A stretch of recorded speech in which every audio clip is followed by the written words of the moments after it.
So hi, I'm Andre from expectingmrbond.com, your unofficial source for 007 First Light, and today I've got the license to chat with Rasmus Poulsen from IOI Interactive, the art director, and well, maybe just let's jump into the questions. As an art director, you help to define the look and feel of 007 First Light. If you had to describe the game's visual identity compared to the previous Bond iterations, what were the first words which come up to mind? Absolutely. I mean, a word we used a lot is timeless, because we know we have an IP with 60 years of width, right? Which is a lot. Yeah. And we want to somehow see if we can encompass all of it.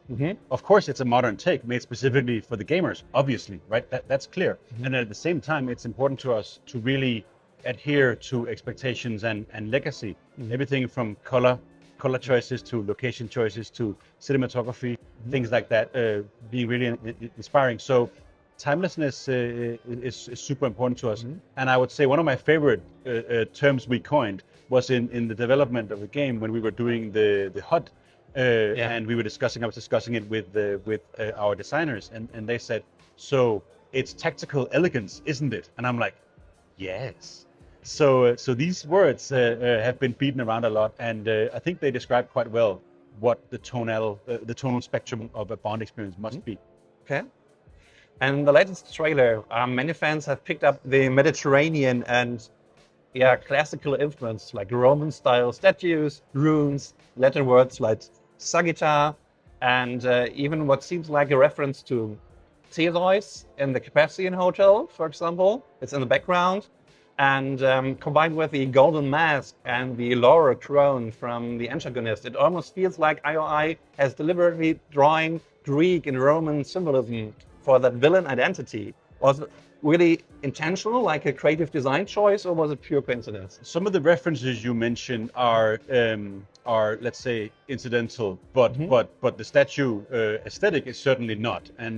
And for the villain, I can't dive into details right now, but what I will say is that, again, back to the style choice, it's important in a Bond experience that you visit vast and wide, aesthetically speaking, that there is both modernity and that there is something old as well. It's important that you visit different layers of time. And so, again, apropos timelessness, it's important that we get a sense of dynasties throughout time. Because, of course, what is MI6 about? It's about protecting, the fight for king and country, right? Okay. And was it the villain we saw in the trailer, or the henchman of a villain? Or you can't say.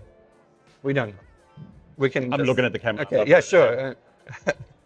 Come back at a later date. We'll discuss it another time.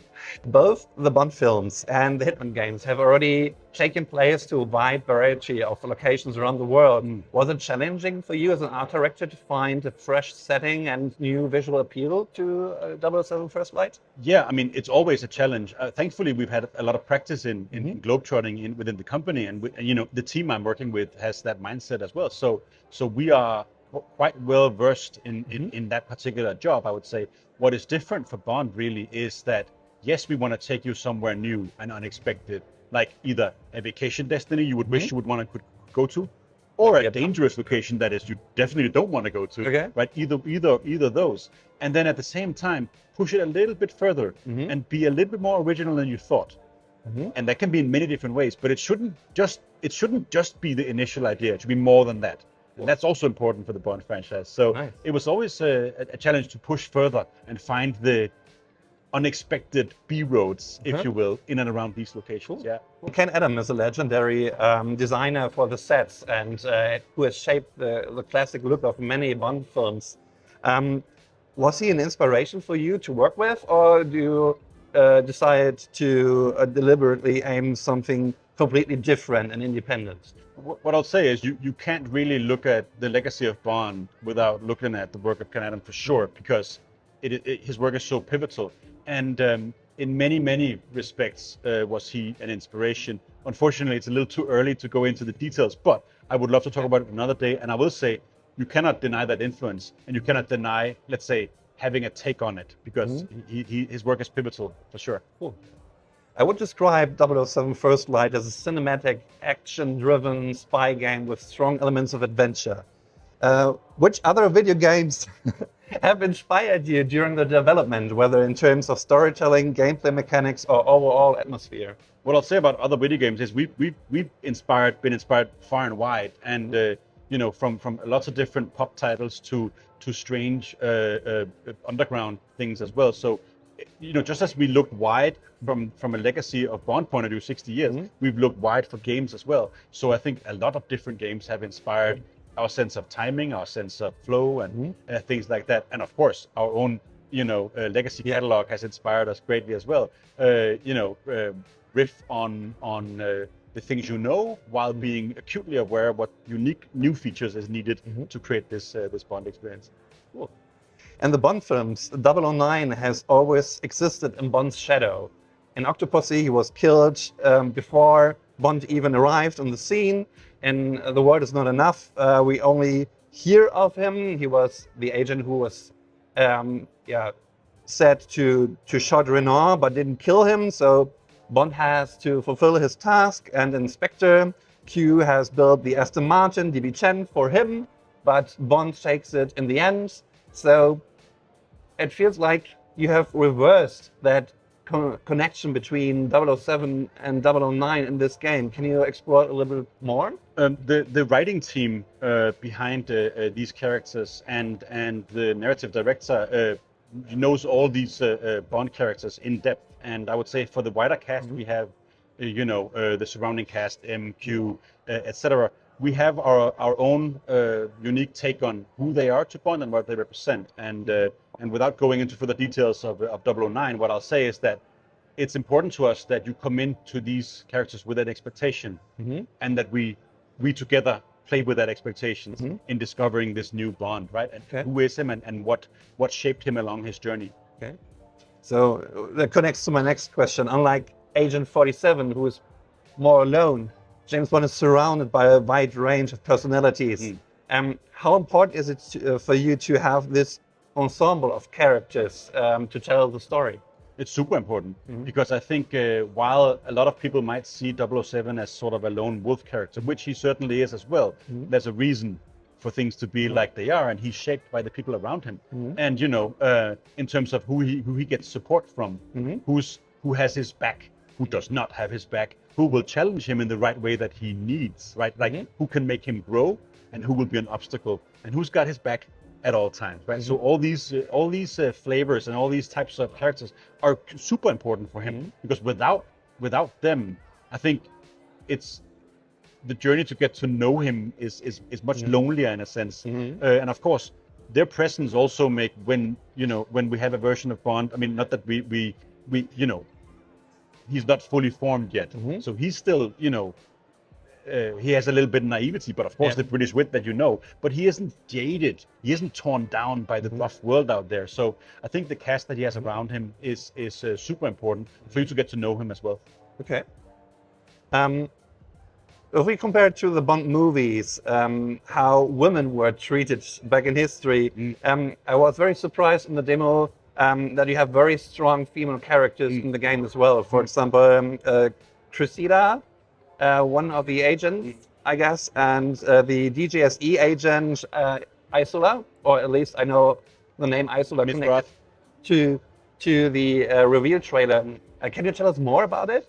We have as I mentioned, the narrative director is working with a wonderful team of men and women on the floor to craft these characters, and we have internal discussions about all these subjects, as you would expect, and as I would say most teams would have.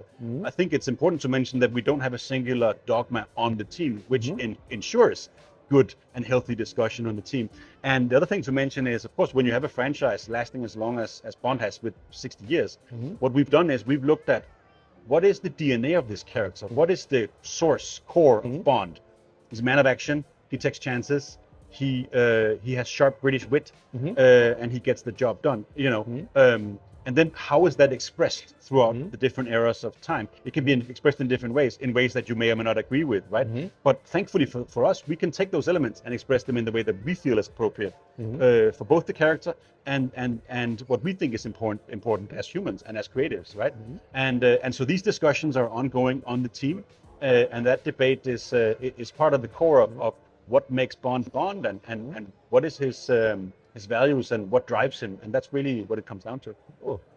In terms of the way how you tell the story, what was interesting for me to see, there were certain scenes in the reveal trailer, for example, when M and Greenway talked about Bond in his absence. Is it something which is representative for the game as well, where we always stick to the perspective of Bond, or where we see narrative or cinematics which are far away from Bond to propel the story, more comparable to the movies, where you have a scene of what is Spectre doing in the meantime? It's important for us that you and Bond are together on this journey, and that you discover and form his fate together, right? And on the one hand, you are, of course, role-playing and playing and making the choices for him. And on the other hand, you are observing him as he engages with the world with dry quips and whatnot, and you have a good time with him. So it's important that we stay with him on the stakes as much as we can. So we're with him. Okay, so the scene from the reveal trailer was more for presentation purpose. Yeah. Okay. In 007 First Light, you combine open maps with more linear segments. How about the story? Is it always linear, or there are certain decisions you can make as a player to alter the story? The story as such is linear because we have a singular story with a singular message we want to tell and a singular, let's say, end point. However, you're absolutely correct. In the levels, we have areas that open up and allow for exploration, allow a wide width of gameplay from, social engineering, charm, bluffing, all the way through gadget use to weaponry, combat, and of course all the way through driving to action set pieces. Of course, one of the main key gameplay pillars is creative approach, and we believe that that's super important to give you a full width Bond experience. Cool. The world of espionage has changed over the years, ranging from the Ian Fleming novels to modern days.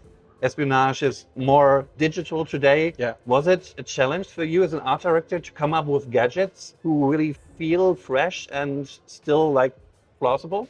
Absolutely, and you're absolutely right. And the whole question of where are we going, and what's happening with all these things. That's why I come back to the word timeless as being such a key word for the artistic team on the project. That a lot of the gadgets and things are quite timeless, and they're physical objects, mind you, right? It's not just smartphones, all of it. Of course, we have a relevant present-day technology as well, but we see Bond as a bit of he stands out from that to a degree. He could be anywhere in time and get the job done. He doesn't need technology, but he will certainly use it, right? And that's an important aspect. So yeah, I love that observation that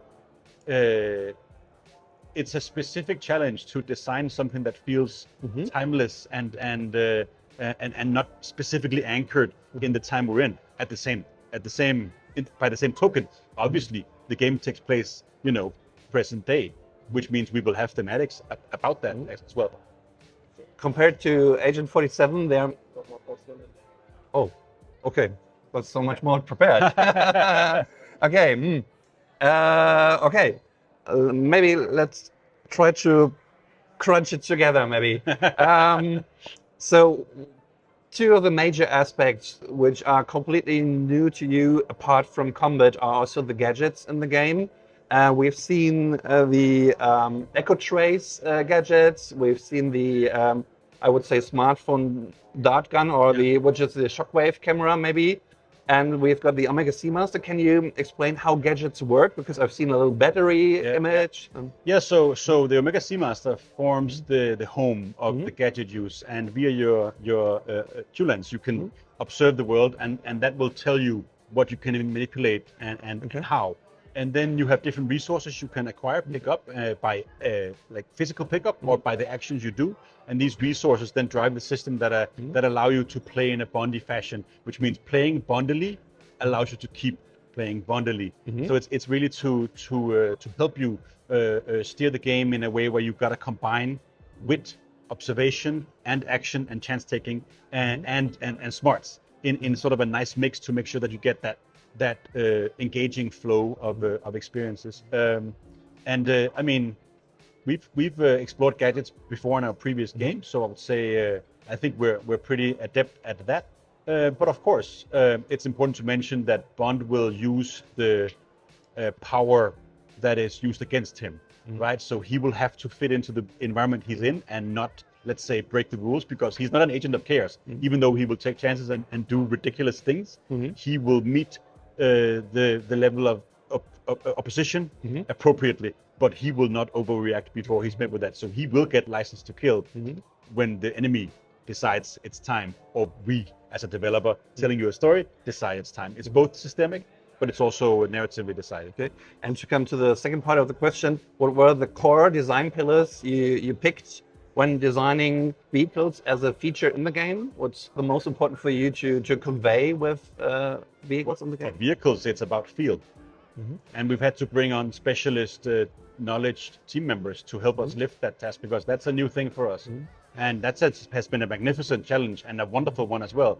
And I can tell you personally, when I test game segments that feature vehicles, the test takes 10-15 minutes longer than it should, because I'm just sitting there having a good time. So feel is key to vehicular aspects of the game. And gadgets and cinematic stunts. And I mean, if you want to take it back, obviously the interflow between all these things is key, like you mentioned. From cinematic flow, a nice intro, ease into an open area, go in, use gadgets, manipulate, into combat, seamlessly into a car chase, into a massive spectacle moment, right? That's the experience.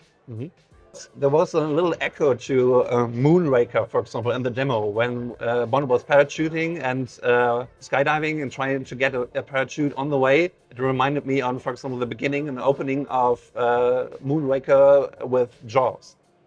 You mentioned that you got many influences from the novels, from the books, but for example, major characters like the henchmen we know, like Oddjob and Jaws, are pure inventions for the movies.